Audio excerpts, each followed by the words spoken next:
কল্পনা করুন আপনার সামনে স্বর্ণ দিয়ে মোড়ানো ছোট্ট একটি কৌটা রাখা, ভেতরে মুক্তোর মতো চকচকে ছোট ছোট দানার মতো কিছু একটা আছে। এর চামচ মুখে তুলতেই মাখনের মতো গলে, যেন সমুদ্রের কোমলতার ছোঁয়া। এটা কোনো সাধারণ খাবার নয়, এটি আলমাস ক্যাভিয়ার, যার 1 কেজির মূল্য $25,000। শুধু দামি নয়, এটি পৃথিবীর সবচেয়ে বিরল ও রহস্যময় ক্যাভিয়ার। কিন্তু কেন? আসুন এই বিলাসিতার পেছনের গল্পটা জানা যাক।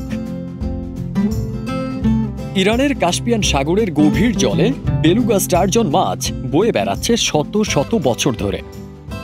সাধারণ স্টারজন মাছ নয়, এই মাছের বয়স হতে হয় অন্তত 100 বছর। শত বছর পরেই কেবল এই মাছের ডিম বা অ্যালমাস ক্যাভিয়ার সংগ্রহ করা সম্ভব, যা বিশ্বের সবচেয়ে দামি ক্যাভিয়ার হিসেবে পরিচিত।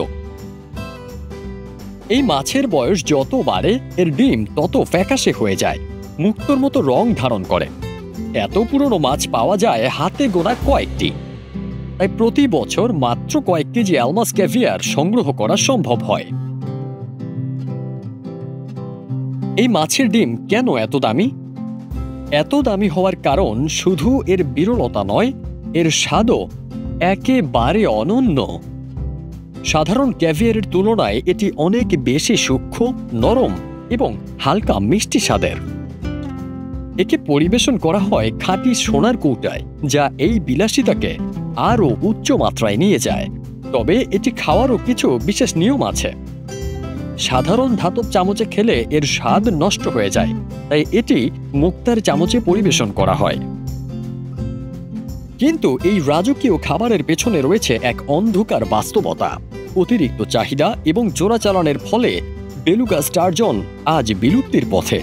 একসময় কাস্পিয়ান সাগরে প্রচুর স্টারজন পাওয়া গেলেও এখন এটি এতটাই বিরল হয়ে গেছে যে বাণিজ্যিকভাবে পাওয়া প্রায় অসম্ভব। কিন্তু প্রশ্ন হলো, 1 চামচ ক্যাভিয়ারের জন্য যদি একটি বিলাসবহুল গাড়ির সমান অর্থ ব্যয় করতে হয়, তবে সেটি শুধুই অতি ধনীদের বিলাসিতা নাকি প্রকৃতির এক অমূল্য উপহার? কি ভাবছেন? যদি কখনো এমন সুযোগ আসে, তাহলে কি সেই ক্যাভিয়ারের স্বাদ নেবেন, নাকি সেই টাকায় অন্য অভিজ্ঞতা অর্জন করবেন? কমেন্টে জানাতে ভুলবেন না।